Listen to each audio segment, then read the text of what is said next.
दर्शकों नमस्कार, मेरा नाम है मनीष कुमार सिंह और आप देख रहे हैं 4 पीएम। आपका बहुत बहुत स्वागत करता हूं। दर्शकों, राहुल गांधी को जान से मारने की धमकी के बाद देश की सियासत में खतरनाक और भयंकर तरीके से उबाल आ गया है। कांग्रेस एक तरफ जहां बीजेपी और आरएसएस पर तीखा हमला बोल रही है, वहीं एक एक करके तमाम बड़े नेताओं के रिएक्शन भी अब सामने आने लगे हैं। बीजेपी प्रवक्ता ने टीवी पर राहुल गांधी को जैसे ही जान से मारने की धमकी दी, कांग्रेस ने आरएसएस से लेकर सरकार तक को घेर डाला है। आपको बता दें कि लाइव टीवी डिबेट में बीजेपी प्रवक्ता पिंटू महादेव की ओर से कांग्रेस नेता राहुल गांधी को जान से मारने की धमकी दिए जाने के बाद मामला लगातार बढ़ता जा रहा है। कांग्रेस ने इसे संविधान और लोकतंत्र पर सीधा हमला बताया है। भाजपा नेतृत्व से जल्द कार्रवाई की मांग की है। बीजेपी प्रवक्ता की इस हरकत के बाद कांग्रेस सांसद इमरान जो है प्रतापगढ़ी, उन्होंने सोशल मीडिया पर एक वीडियो संदेश जारी करते हुए कहा है कि भाजपा का प्रवक्ता पिंटू महादेव एक टीवी चैनल पर नेता प्रतिपक्ष राहुल गांधी जी को छाती पर गोली मारने की धमकी देता है। क्या उसी तरह जैसे महात्मा गांधी को गोली मारी गई थी? काफी कुछ कहा है इमरान प्रतापगढ़ी ने। पहले आप वो सुनिए, उसके बाद एक एक करके आपको दिखाएंगे कि बाकी के कांग्रेस के जो तमाम नेता है वो क्या कह रहे हैं। सुनिए इमरान प्रतापगढ़ी क्या कह रहे हैं। भारतीय जनता पार्टी का प्रवक्ता पिंटू महादेव एक प्रमुख टीवी चैनल पर बैठ करके बिना डर, बिना किसी झिझक के नेता प्रतिपक्ष राहुल गांधी जी को सीधे छाती पर गोली मारने की धमकी देता है। पूरा देश चुप है। क्या उसी तरह से जैसे महात्मा गांधी जी को छाती पे गोली मार दी गई, जैसे इंदिरा गांधी जी का सीना गोलियों से छलनी कर दिया गया, आप उसी तरह से इस देश के गरीबों की, मजलूमों की और देश की असल जनता की सबसे मजबूत आवाज नेता प्रतिपक्ष राहुल गांधी जी को रास्ते से हटाने की साजिश कर रहे हैं? मेरा सवाल है भारतीय जनता पार्टी की नफरत वाली राजनीति से कि आप लोकतंत्र में विश्वास नहीं रखते। आपका प्रवक्ता, आपकी पार्टी का आधिकारिक नेता टीवी चैनल पर बैठ करके नेता विपक्ष को गोली मार देने की धमकी देता है छाती पर, और आप चुप हैं। मेरा एक सवाल यह भी है कि लगातार नेता प्रतिपक्ष राहुल गांधी जी की सुरक्षा को जानबूझकर खतरे में क्यों डाल रही है भाजपा सरकार? भारतीय जनता पार्टी के सोशल मीडिया के वॉलंटियर लगातार राहुल गांधी जी की यात्रा की डिटेल लीक क्यों करते हैं? राहुल गांधी जी के खिलाफ कौन सी साजिश कर रहे हैं आप? राहुल गांधी जी की आवाज से कितना डर गई है भारतीय जनता पार्टी? मेरा सवाल है देश के गृह मंत्री से और देश के प्रधानमंत्री से कि नेता प्रतिपक्ष की सुरक्षा को पुख्ता करने के लिए आप क्या कर रहे हैं? और आपकी ही पार्टी के नेता अगर टीवी चैनलों पर खुलेआम उन्हें गोली मारने की धमकी देते हैं तो आप क्या कार्रवाई कर रहे हैं? कैसा संदेशा देश को दे रहे हैं? तो देखा दोस्तों आपने, ये थे इमरान प्रतापगढ़ी। लेकिन इतना ही नहीं रुका है दोस्तों। कांग्रेस के बड़े नेता पवन खेड़ा, उन्होंने फिर से एक बार बीजेपी सरकार आरएसएस पर निशाना साधा है। पवन खेड़ा ने कहा कि जब भी आरएसएस भारत की विचारधारा को हराने में विफल होता है, उसके कार्यकर्ता शारीरिक हिंसा का सहारा लेते हैं। और भी कई सारे बातें कह दी हैं उन्होंने जो शायद बीजेपी के नेताओं को बिल्कुल पसंद नहीं आएगा। सुनिए पवन खेड़ा क्या कह रहे हैं सोशल मीडिया पर जो वीडियो पोस्ट किया है उस पर, कि कैसे भाजपा वैचारिक लड़ाई हार रही है और उसको लेकर के कैसे राहुल गांधी को जान से मारने की अब धमकी दी जा रही है। लाखों गरीबों, जो गरीब हैं वो हाशिए पर पड़े हैं और कमजोर वर्गों की आवाज दबाने की साजिश चल रही है। सुनिए पवन खेड़ा ने क्या कहा। अहिंसा कायरता की आड़ नहीं होती, अहिंसा वीरता का सर्वोच्च गुण होता है। और ये गुण हमने अपने आजादी के आंदोलन में देखा, जब अहिंसा के रास्ते से हमने अंग्रेजों को हराया। और जो वैचारिक लड़ाई होती है उसके हथियार कोई गोली बारूद बंदूक नहीं होते, उसके हथियार विचार होते हैं।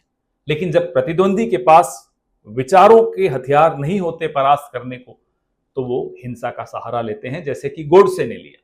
जो राइट विंग एक्सट्रीमिज्म है, चरमपंथी मानसिकता है, उसने गांधी जी को गोली मार दी। आज फिर से वही right wing extremism Rahul Gandhi को धमकी दे रहा है। भारतीय जनता पार्टी के प्रवक्ता ने टीवी पर आकर कहा कि राहुल गांधी की छाती पर गोली मार देनी चाहिए। कोई एक्शन नहीं हुआ है अभी तक। इससे पहले सीआरपीएफ ने एक चिट्ठी लिखी, एक नहीं अनेक चिट्ठियां लिखी, चिट्ठी को लीक किया। खरगे जी को चिट्ठी लिखी राहुल गांधी जी की सुरक्षा को लेकर, लीक किया। राहुल गांधी की सुरक्षा को लेकर यह राजनीति क्यों बनाई जा रही है? माहौल क्या बनाया जा रहा है? इसमें षड्यंत्र की बू आती है। और कौन रच रहा है ये षड्यंत्र? ये वही लोग हैं जो वैचारिक लड़ाई में हार रहे हैं, जिनके पास विचार को विचार से परास्त करने के हथियार नहीं हैं। तो देखा दोस्तों आपने पवन खेड़ा।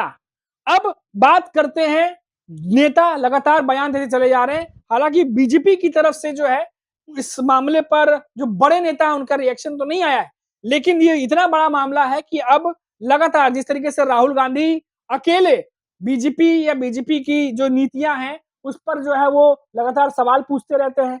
बिहार जाते हैं, वहां वोट जो है वो वोट चोरी को लेकर मामला चलाते हैं, उसके बाद वो दिल्ली आ जाते हैं, दिल्ली में प्रेस कॉन्फ्रेंस करते हैं। शायद ये बातें बीजेपी के नेताओं को खटक रही हैं।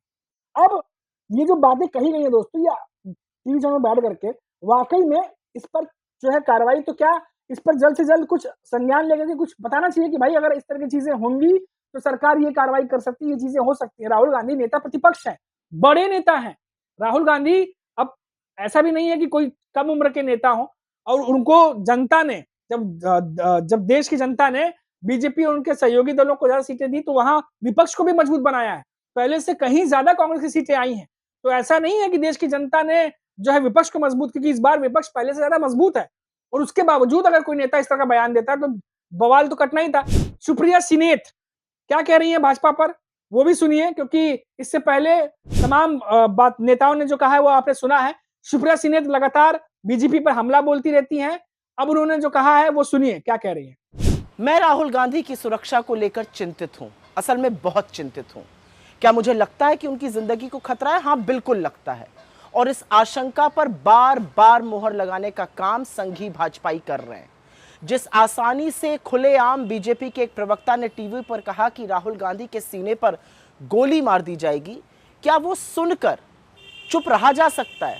सवाल इस बात का है, सवाल इस बात का है कि ये पहला भाजपाई नहीं है जो इस तरह की बात कह रहा है। इससे पहले इन्हीं सिरफिरों में से एक ने उनकी जुबान काटने की, किसी ने उनका सिर काटने की परिणाम घोषित किया था, किसी ने इंदिरा जी की कायराना हत्या का भी हवाला दिया था। तो ये बार बार भाजपाई इस तरह की बात करते हैं, और इनमें से एक के खिलाफ भी बीजेपी कोई एक्शन नहीं लेती है। उल्टे ऐसे नफरती दरिंदों की पदोन्नति होती है पार्टी के अंदर।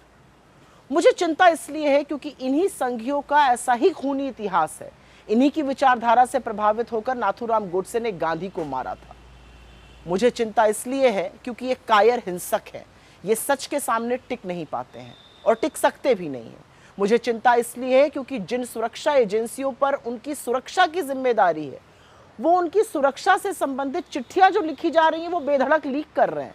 मुझे चिंता इसलिए है क्योंकि बीजेपी आईटी सेल के ट्रोल राहुल गांधी के विदेशी दौरों के फोटो और वीडियो को सोशल मीडिया पर शेयर करके उनकी सुरक्षा के लिए बड़ा खतरा बार बार पैदा करते हैं।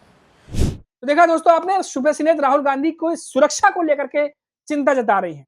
अब बीजेपी के प्रवक्ता ने जो भी टीवी पर कहा, राहुल गांधी के सीने में गोली मार दी जाएगी, उसको सुनकर कोई कैसे चुप रह सकता है, ये लगातार सवाल उठा रहे हैं। आपको बता दें दोस्तों कि भाजपा के प्रवक्ता पिंटू महादेव ने एक लाइव शो में विपक्ष नेता राहुल गांधी को गोली मारने की धमकी दी है, जिसके बाद कांग्रेस समेत कई दलों के नेताओं ने इसका विरोध किया है। साथ ही बीजेपी की ओर से भी अभी तक कार्रवाई न करने पर सवाल उठाए जा रहे हैं। फिलहाल ये मामला कितना आगे जाएगा, कितना तूल पकड़ेगा, ये तो हमारी नजर बनी रहेगी। लेकिन इस तरह की घटनाएं वाकई शर्मनाक है। इस तरह की घटनाएं नहीं होनी चाहिए।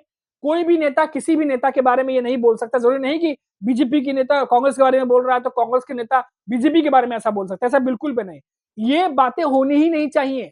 सियासत में जान लेना या इस तरह की जो बयानात है, इस पर तो वाकई कार्रवाई होनी चाहिए, और आगे कोई नेता ऐसा बयान न दे उसको लेके भी मापदंड तय किए जाने चाहिए। क्योंकि इस तरह की जुबान, इस तरह की जो बातें हैं जो सामने आती है तो माहौल बिगड़ता है। और खासतौर पर ऐसे समय में जब लगातार हम देख रहे हैं कि बिहार में भी चुनाव है, महाराष्ट्र में भी चुनाव है, और इस समय सियासत जो देश की है वैसे ही गर्म है। क्योंकि एक तरफ जहां आधी जनता ये कह रही है कि भाई आधी क्या जनता, अभी कोई नापा तो नहीं है, लेकिन ये कह सकते हैं कि कुछ लोग ये भी कह रहे हैं कि राहुल गांधी जो कहते हैं बात उसमें दम है।